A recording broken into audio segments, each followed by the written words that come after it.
نحمده ونصلي ونسلم على رسوله الكريم أما بعد فأعوذ بالله من الشيطان الرجيم بسم الله الرحمن الرحيم اللهم صل على سيدنا ونبينا ومولانا محمد وعلى آله وصحبه وبارك وسلم۔ یہ مشکات شریف کا دوسرا درس ہے جس کے اندر ہم مزید چند بنیادی باتیں آپ کے سامنے پیش کریں گے۔ کل ہم نے بتایا تھا کہ حدیث کسے کہتے ہیں اور حدیث کی حجیت اہمیت کیا ہے، اس کی تدوین کیسے ہوئی، یعنی اسے کس طرح کلیکٹ کیا گیا حضور علیہ الصلوۃ والسلام کے زمانے سے لے کر آج تک کیسے یہ پروسیس چلتا رہا، اس کے بارے میں چند باتیں ہم نے آپ کو بتائیں۔ اب جو ہے آج انشاءاللہ تعالی ہم آپ کو بتائیں گے کہ حدیث کی کتابوں کی قسمیں کیا ہوتی ہیں۔ ڈفرینٹ حدیث کی جو کتب ہوتی ہیں وہ ایک ہی طرح کی نہیں ہوتی، یہ آپ کو پتہ ہونا چاہیے۔ یہ بنیادی باتیں ہیں، اس لیے بتا رہا ہوں کہ حدیث کی کتاب کا مطلب یہ نہیں ہوتا صرف حدیث کو جمع کر دیا بس وہ حدیث کی کتاب بن گئی، اس طرح نہیں ہوتا، بلکہ اس کے اندر بہت سارے سٹائلز ہوتے ہیں، ڈفرینٹ سٹائلز ہوتے ہیں جو محدثین نے اڈاپٹ کیے ہوتے ہیں۔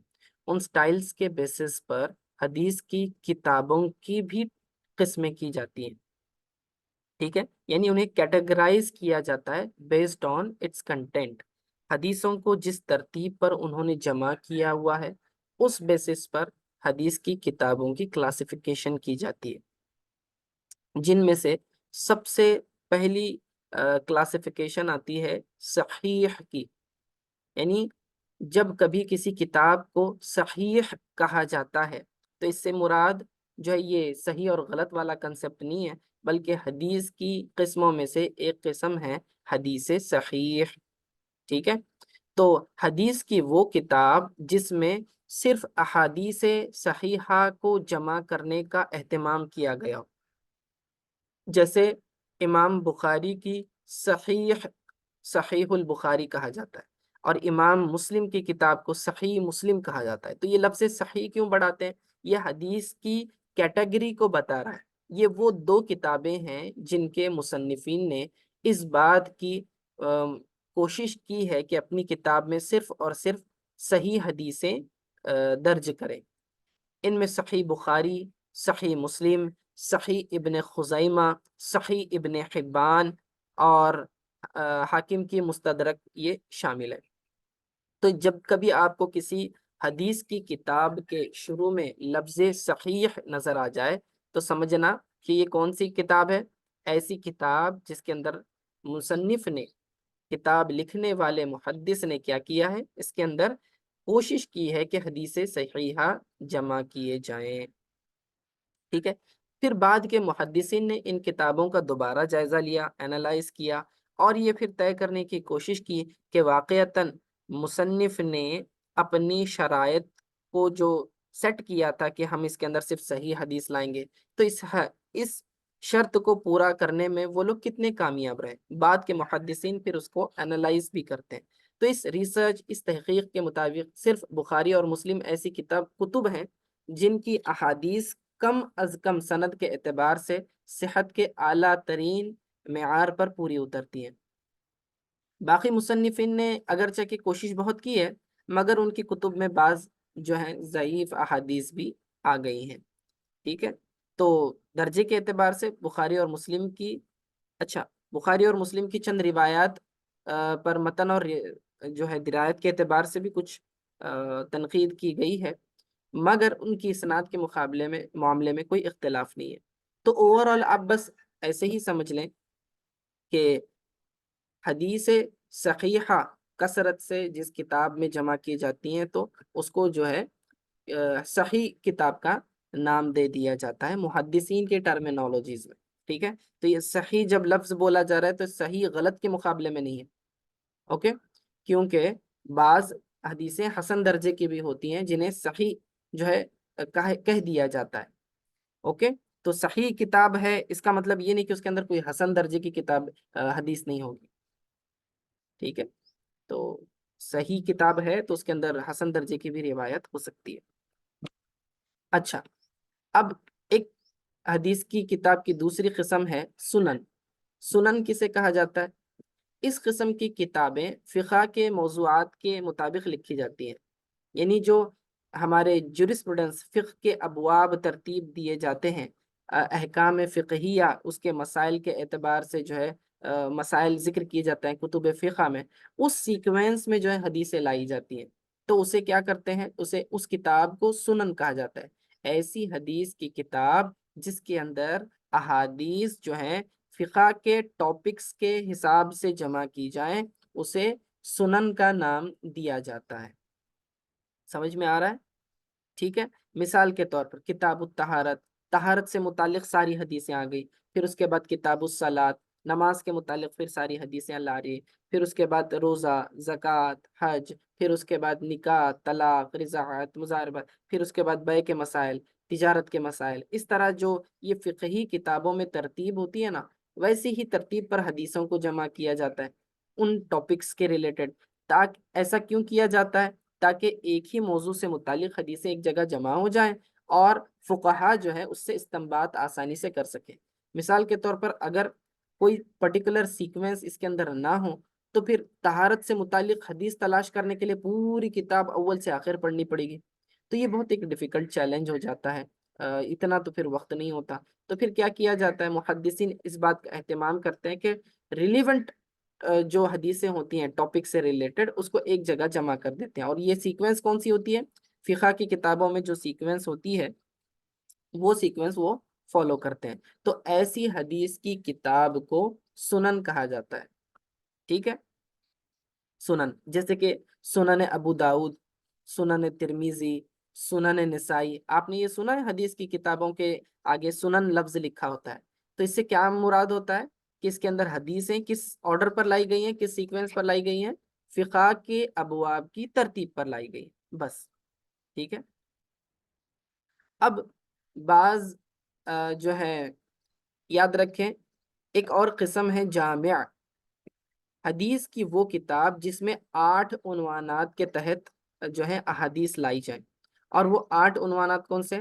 سیر، حضور صلی اللہ علیہ وسلم کی سیرت سے متعلق، آداب یعنی جو اسلامی آداب ہے، کھانے پینے کے آداب، سونے کے آداب، اٹھنے بیٹھنے، گفتگو کرنے وغیرہ کے، تو یہ آداب سے متعلق جو ہے پوری احادیث آ جاتی ہے۔ پھر تفسیر، یعنی وہ احادیث جو حضور صلی اللہ علیہ وسلم نے قرآن کی تفسیر بیان کرنے، ان کے الفاظ، ان کے معنی بیان کرنے کے طور پر بتائی تھی، تو ان احادیث کو لایا جاتا ہے تفسیر کے تحت۔ عقائد یعنی بلیف سے متعلق، عقیدے سے متعلق حدیثیں لائی جاتی ہیں۔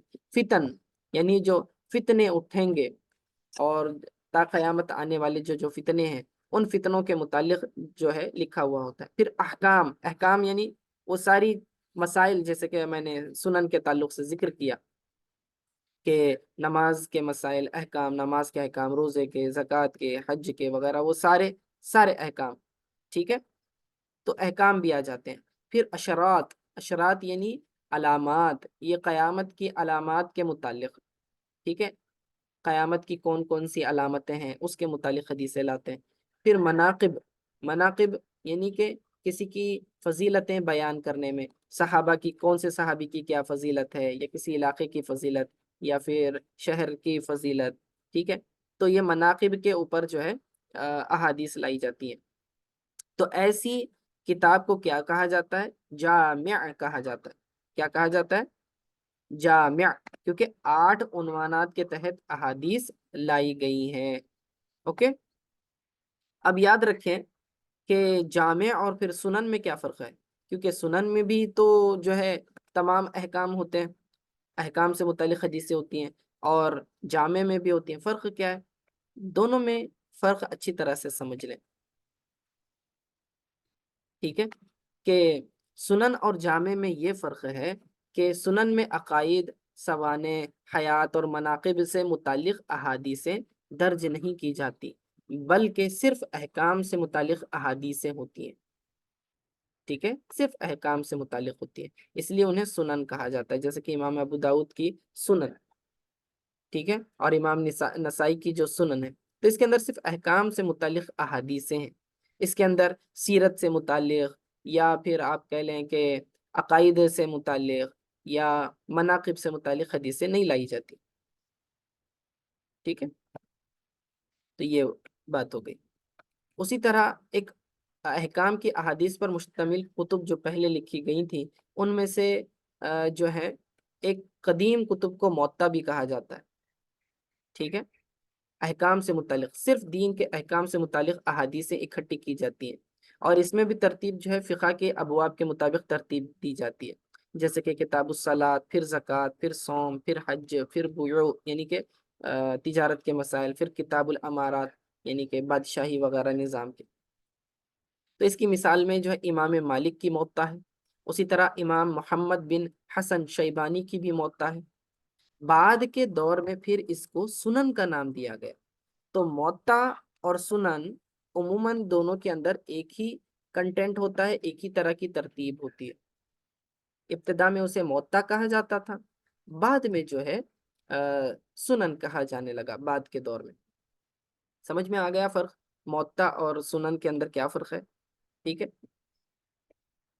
اچھا، مسند کسے کہتے ہیں؟ حدیث کی وہ کتاب جس میں ہر صحابی کی مرویات الگ الگ جمع کی جائیں، یعنی ایک صحابی کی تمام روایتیں ایک جگہ اکٹھی جمع کر دی جاتی ہیں، پھر اس کے بعد دوسرے صحابی کی، پھر اس کے بعد تیسرے صحابی کی، چاہے وہ کسی بھی ٹاپک سے متعلق ہو۔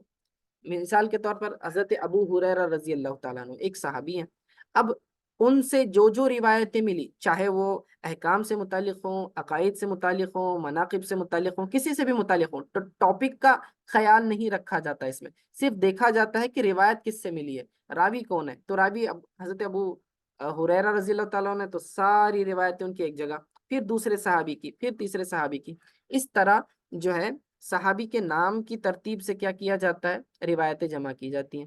ایسی کتاب کو مسند کا نام دیا جاتا ہے۔ کیا کہا جاتا ہے؟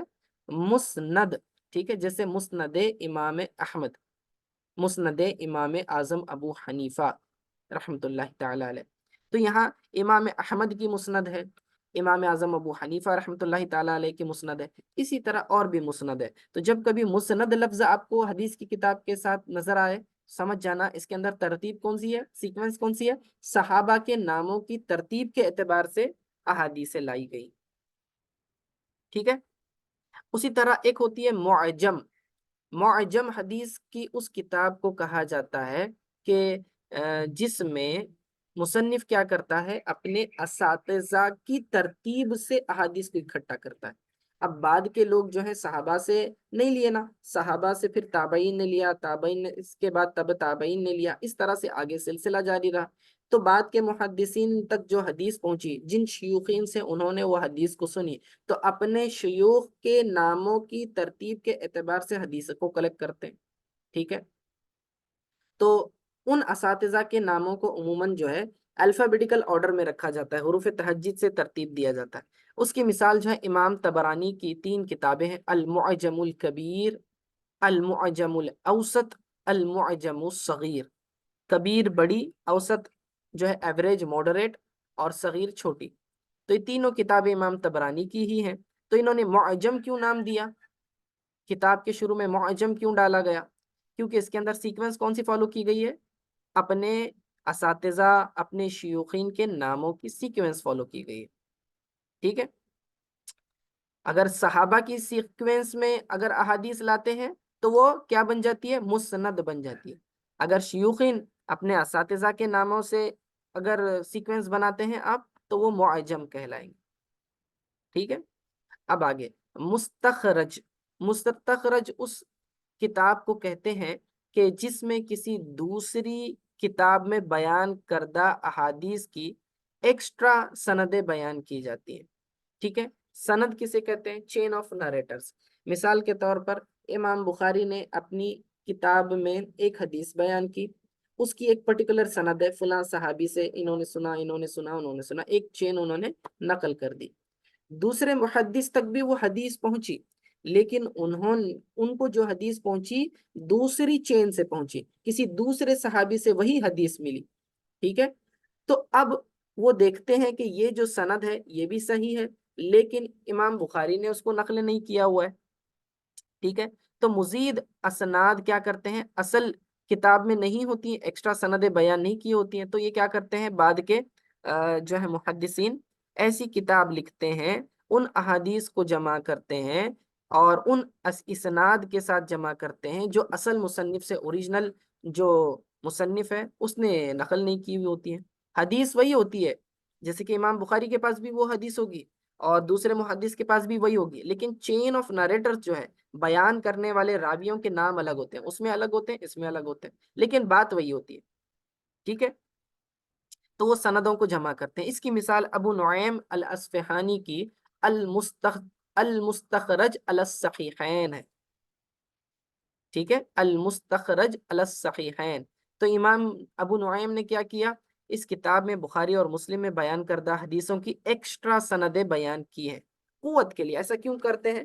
کیونکہ حدیث کی سندیں جتنی زیادہ ہوں گی اس کے اندر جو ہے قوت زیادہ پیدا ہوتی ہے، ٹھیک ہے۔ پھر ایک ہوتی ہے مستدرک۔ مستدرک کسے کہتے ہیں؟ اس کتاب، ایسی کتاب جس میں دوسری کتاب کے مصنف کی شرائط پر اترنے والی وہ احادیث بیان کی جائیں جو دوسری کتاب میں نہیں ہے۔ مثال کے طور پر امام بخاری کے اپنے کچھ رولز ہیں، کچھ شرائط ہیں، کچھ کنڈیشنز ہیں کہ اگر وہ رولز کے اندر اگر وہ حدیث فٹ ہوتی ہے تو وہ اپنی کتاب میں لکھتے ہیں، ورنہ نہیں لکھتے، ٹھیک ہے۔ اب ایسا تو نہیں ہے کہ امام بخاری نے ساری صحیح حدیثیں اپنی ایک ہی کتاب میں ڈال دی، ایسا بالکل نہیں ہے، ٹھیک ہے۔ خود امام بخاری رحمہ اللہ فرماتے ہیں کہ مجھے کتنی ہے 1,00,000 حدیثیں یاد ہیں، اس میں سے آپ نے کتنی روایت کی ہیں؟ ایک روایت کی 2,500 8,000 جو بھی ہیں، ٹھیک ہے نا۔ تو اب کیا ساری حدیثیں آ گئی صحیح؟ باقی کی صحیح حدیثیں کہاں گئی؟ تو پھر کیا کرتے ہیں دوسرے مصنفین کہ امام بخاری کی جو رولز ہیں، ان کے جو شرائط ہیں، اسی شرط پر کوئی اور حدیث بھی اتر رہی ہے، فٹ ہو رہی ہے یا نہیں ہو رہی ہے، جو امام بخاری نے نہیں لی، اگر فٹ ہو رہی ہے تو اپنی کتاب میں جمع کر دیتے ہیں، اور ایسی کتاب جو ہے مستدرک کہلاتی ہے، ٹھیک ہے۔ جیسے کہ میں نے ابھی ابو عبداللہ حاکم کی، امام حاکم کی مستدرک ہے، ٹھیک ہے۔ امام حاکم نے کیا کیا ہے؟ مستدرک علی الصحیحین لکھا ہے، اور امام حاکم نے جو ہے امام بخاری اور مسلم کی شرائط پر اترنے والی احادیث اپنی کتاب میں جمع کی۔ اور ایسا کیوں کیا جاتا ہے؟ تاکہ اس کا مقصد یہ ہوتا ہے کہ نامکمل کتاب کو مکمل کیا جائے، اوریجنل کتابوں میں جو حدیثیں چھوٹ گئی ہیں اس کو کلیکٹ کیا جائے۔ اس کے علاوہ جو ہے حدیث کی کتابوں کی اور بھی قسمیں ہیں۔ امالی ہے۔ امالی کسے کہتے ہیں؟ کہ ایسی کتاب جس میں شیخ نے کیا کیا ہے، اپنے کچھ پوائنٹس، نوٹس دیے ہوں، تو حدیثوں کو ان نوٹس کے ساتھ لکھا جاتا ہے، فوائد الحدیث، نکات حدیث، جو انہوں نے اس کے اندر کے پوائنٹس بتائے ہیں اہم اہم، تو وہ شیخ کے املا کرائے ہوئے فوائد و نکات کے ساتھ حدیثوں کو جمع کر دیتے ہیں، تو امالی نام دیا جاتا ہے۔ جز کسے کہا جاتا ہے؟ چھوٹی حدیث کی کتاب ہوتی ہے، صرف ایک پرٹیکولر ٹاپک پر، ایک ہی موضوع پر حدیثیں ڈال دی جاتی ہیں، جیسے کہ جز رفع الیدین فی الصلاۃ، نماز میں رفع الیدین ہاتھوں کا اٹھانا، اس پر امام بخاری نے ایک چھوٹا سا جز ان کی طرف منسوب کیا جاتا ہے، جز رفع الیدین، ٹھیک ہے۔ اسی طرح مفرد، وہ کتاب کہ جس میں صرف ایک شخص کی احادیث جمع ہوں، جیسے کہ ابراہیم بن عسکری کی مسند ابو ہریرہ، صرف حضرت ابو ہریرہ رضی اللہ تعالی عنہ کی ہی حدیثیں ہیں، باقی اور کسی کی نہیں ہے، تو اس کو مفرد کہا جاتا ہے۔ مرسل، ایسی کتاب جس میں مرسل حدیثیں جمع کی گئی ہوں، جیسے ابو داود کی مراسیل بھی ہے، اوکے۔ پھر العلل ہے، اطراف ہے۔ العلل یعنی اس قسم کی کتاب، اس قسم کی کتابیں ان احادیث پر مشتمل ہوتی ہے جس میں کوئی علت خامی پائی جاتی ہے، تو علل کے نام سے وہ الگ کتابیں بنا لیتے ہیں جس کے اندر ایسی حدیثیں لکھتے ہیں جس کے اندر کچھ نہ کچھ کمی رہ گئی ہو، ٹھیک ہے، وہ خامیاں سند میں ہو یا متن میں ہو وہ مینشن کر دیا جاتا ہے، جیسے کہ امام ابو حاتم کی علل، امام دار قطنی کی علل موجود ہے۔ الاطراف، ایسی حدیث کی کتاب کہ کسی ایک حدیث کو بنیاد بناتے ہوئے اس سے متعلق دیگر احادیث کو درج کیا جاتا ہے، اس کو اطراف کہا جاتا ہے، جیسے امام مزی کی جو ہے تحفۃ الاشراف بمعرفۃ الاطراف۔ اب یہ بتانے کا مقصد کیا ہے؟ یہ ساری حدیثوں کی کتابوں کی قسمیں میں نے کیوں بتائیں؟ تاکہ جو بھی احادیث کی کتابیں آپ پڑھیں تو آپ کو اس محدث کا سٹائل ذہن میں رہے، کہ جس محدث کی آپ کتاب پڑھ رہے ہیں، حدیث کی کتاب، تو اس کا انٹینشن کیا تھا، اس محدث نے جب یہ کتاب لکھی، حدیثیں جمع کی، تو اس کے اندر کون سی آرڈر کو فالو کیا۔ دوسرا، اگر آپ حدیث سرچ کرنا چاہیں کسی پرٹیکولر ٹاپک پر، تو آپ کو سمجھ میں آ جائے گا کہ کس طرح سرچ کرنا ہے، اسٹائل سمجھے گا۔ اگر آپ جو ہے جامع سے تلاش کر رہے ہیں تو آپ کو معلوم ہے کہ 8 عنوانات کے تحت آتی ہے حدیث، تو آپ پرٹیکولر عنوان پر جا کے سرچ کریں گے۔ اگر سنن ہے، آپ کو فقہی مسئلہ اس کے متعلق حدیث چاہیے، تو آپ سنن کے اندر ابواب فقہیہ جو ہیں اس کو فالو کرتے ہوئے حدیث ڈھونڈ نکالیں گے، تو یہ آسان ہو جاتا ہے۔ ٹھیک ہے، سمجھ میں آ گیا؟ اب چند ایک مشہور محدثین کا تعارف میں بیان کر دیتا ہوں، جیسے کہ آپ کے اسکرین پر بھی چند محدثین کے نام ہیں۔ اصل یہاں پر بتانا کیا مقصد ہے کہ جو ہم کتاب پڑھنے جا رہے ہیں، نہ ہم بخاری پڑھ رہے ہیں نہ مسلم پڑھ رہے ہیں، اصل ہم پڑھ رہے ہیں مشکات شریف۔ اور مشکات شریف یہ ایک ایسی کتاب ہے جس کے اندر باقی محدثین کی کتابوں سے حدیثیں لے کر جمع کی گئی ہیں۔ علامہ امام خطیب تبریزی رحمۃ اللہ تعالی علیہ نے اس کو کلیکٹ کیا ہوا ہے۔ تو جب کبھی آپ کوئی حدیث پڑھیں گے مشکات شریف میں آگے، تو اس حدیث کے نیچے بریکٹ میں جو ہے ریفرنس لکھا ہوگا، یہ بخاری کی ہے، یہ صحیح بخاری میں ہے، صحیح مسلم میں ہے، سنن ابن ماجہ میں ہے، جامع ترمیزی میں ہے۔ تو آپ کنفیوز نہ ہو اس وقت کہ بھئی یہ جامع کیا ہوتا ہے، سنن کیا ہوتا ہے، صحیح بخاری، صحیح کا معنی کیا ہوتا ہے۔ تو اسی لیے میں نے آپ کو تھوڑا سا انٹروڈکشن کے طور پر بتا دیا کہ بھئی حدیث کی کتابوں میں بھی کلاسیفیکیشن ہے، ہر حدیث کی خطاب ایک جیسی نہیں ہوتی، اور ہر حدیث کی کتاب سے استفادہ کرنے کا، بینیفٹ اٹھانے کا طریقہ الگ ہوتا ہے۔ اسی لیے میں نے آپ کو بنیادی طور پر چند باتیں حدیث کی کتب کی تقسیم کے تعلق سے بتائیں۔ ٹھیک ہے، اب محدثین، محدث کسے کہتے ہیں؟ پہلی بات سمجھ لیں کہ محدث وہ شخص ہوتا ہے جو علم حدیث میں مشغول ہو، علم حدیث میں کیا ہو؟ مسلسل مشغول ہو۔ ٹھیک ہے، اب مشہور محدثین میں بعض تو فقہا بھی تھے، محدثین بھی تھے، جیسے کہ امام اعظم ابو حنیفہ نعمان بن ثابت رحمۃ اللہ تعالی علیہ، آپ فقہ کے بھی مشہور امام ہیں، اور آپ جو ہیں حدیث کے بھی بڑے ماہر تھے، تو آپ کی مسند امام اعظم موجود ہے۔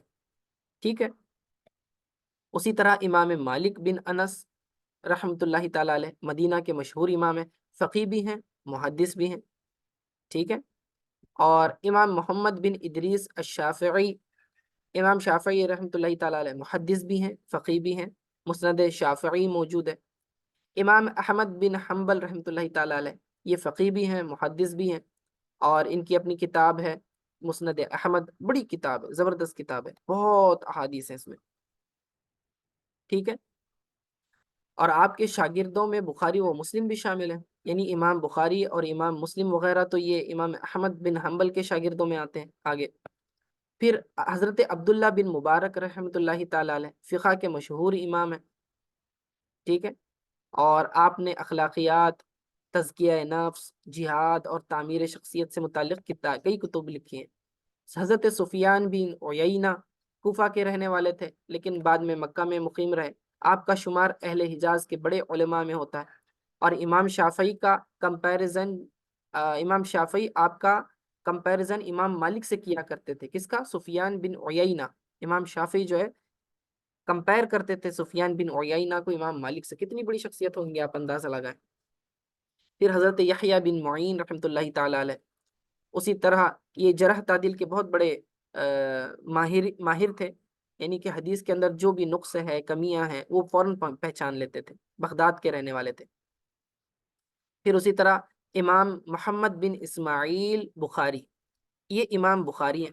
اب یہ جو ترتیب میں بتا رہا ہوں، یہ سیکوینس جو ہے ان کی سن وفات کے اعتبار سے، پہلے کون سے محدثین ہیں، بعد کے محدثین کون کون ہیں۔ تو امام بخاری تو بعد کے ہیں، امام اعظم ابو حنیفہ، امام مالک، امام شافعی، امام احمد بن حنبل وغیرہ، یہ سارے اوپر کے ہیں، فقہا بھی ہیں، محدثین ہیں، اور ان کا زمانہ رسول اللہ صلی اللہ علیہ وسلم سے زیادہ قریب ہے۔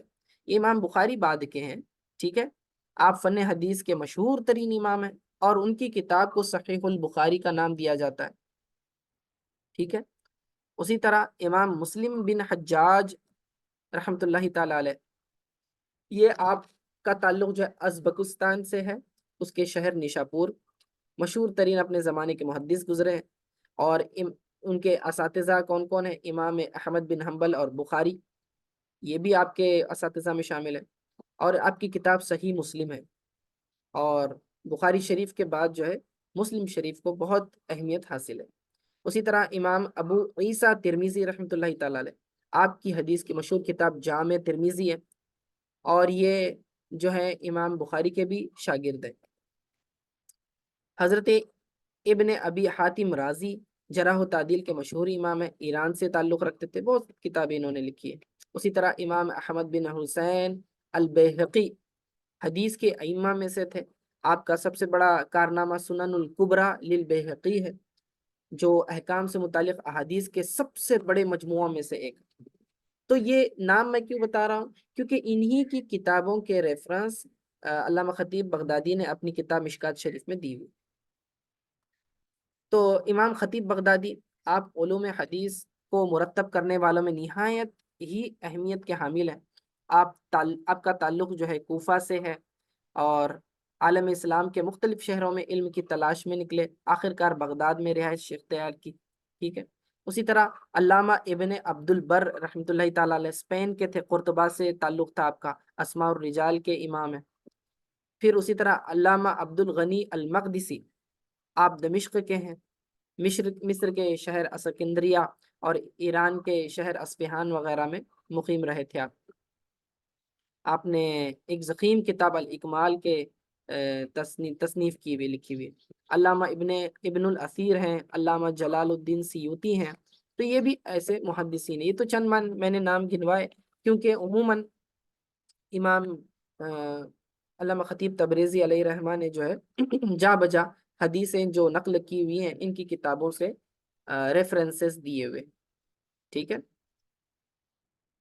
تو ان کی سن وفات بھی یہاں موجود ہے، میں تو سن وفات تو نہیں پڑھ رہا، لیکن میں نے آپ کے سامنے جو ہے ترتیب سے کیا کیا، وہ سارے نام جو گنوائے ہیں جو اس کے اندر آئے ہیں۔ کون کون سے؟ امام مالک، امام ابو حنیفہ، امام شافعی، امام احمد بن حنبل، امام بخاری، امام مسلم، امام ابو داود، امام ترمیزی، امام نسائی، امام دار قطنی، امام حاکم، بیہقی اور خطیب بغدادی، ٹھیک ہے۔ تو یہ سارے کے سارے جو ہیں محدثین ہیں۔ محدثین جو ہیں بڑی محنت کرتے ہیں علم حدیث کے معاملے میں، اور دن رات ایک کر دیتے ہیں، احادیث کو ڈھونڈ ڈھونڈ کر جمع کرتے ہیں، کئی علمی سفر کرتے تھے، بڑی محنتوں سے انہوں نے جمع کیا ہوا ہے، کوئی معمولی بات نہیں ہے۔ تو اللہ تعالیٰ انہیں جزائے خیر عطا فرمائے کہ ان کی محنتوں سے آج ہم تک یہ احادیث پہنچی، ورنہ ہم تک یہ احادیث کیسے پہنچ پاتی اگر یہ لوگ اپنی ساری زندگیاں اس کام میں نہ لگا دیتے۔ تو انہوں نے قربانیاں پیش کی، اتنی محنتیں کی، اپنی ساری زندگی عمر اسی کام میں لگا دی، علم حدیث کے کام میں، تو تبھی تو ہم تک یہ جو احادیثیں پہنچی ہے۔ تو ہمیں جو ہے جب کبھی ہم اس طرح کے فنون پڑھتے ہیں، کتابیں پڑھتے ہیں، حدیث کی کتاب پڑھ رہے ہیں، تو جو ہے یا پھر فقہ کی کتاب پڑھ رہے ہیں، تفسیر کی کتاب پڑھ رہے ہیں، تو ہمارے اسلاف کا یہ طریقہ رہا کہ ہم کیا کریں، ان کے لیے ایصال ثواب کیا کریں۔ کتاب پڑھنے سے پہلے 1 مرتبہ سورہ فاتحہ، 3 مرتبہ سورہ اخلاص پڑھ کر جو ہے پھر اس کا ثواب ایصال کیا کریں تمام محدثین کو، فقہا کو، مفسرین کو، علماء کو، کیونکہ ان کے بڑے احسانات ہیں۔ اگر وہ ہم تک یہ احکام اور یہ مسائل اور یہ احادیث وغیرہ نہیں پہنچاتے تو پھر ہم تو جاہل کے جاہل رہ جاتے، ٹھیک ہے نا۔ تو ہم تک یہ علم جو پہنچا یہ سب انہی کی خیرات ہے، تو اس کے لیے ان کے لیے دعا کرتے رہنی چاہیے، ٹھیک ہے۔ تو آج کے لیے اتنا کافی ہے، انشاءاللہ تعالی اب کل کے درس میں ہم آپ کو جو ہے علامہ خطیب تبریزی کے تعلق سے خصوصی چند باتیں بتائیں گے، پھر اس کے بعد انہوں نے اس مشکات شریف میں کیا سٹائل اڈاپٹ کیا ہوا ہے اس کے متعلق ہم پڑھیں گے، جو انہوں نے اپنے مقدمہ مشکات میں مینشن کیا ہوا ہے، ٹھیک ہے۔ آج کے لیے اتنا کافی ہے۔ صلی اللہ تعالی علی خیر خلقہ محمد وآلہ وصحبہ اجمعین برحمتک یا ارحم الراحمین۔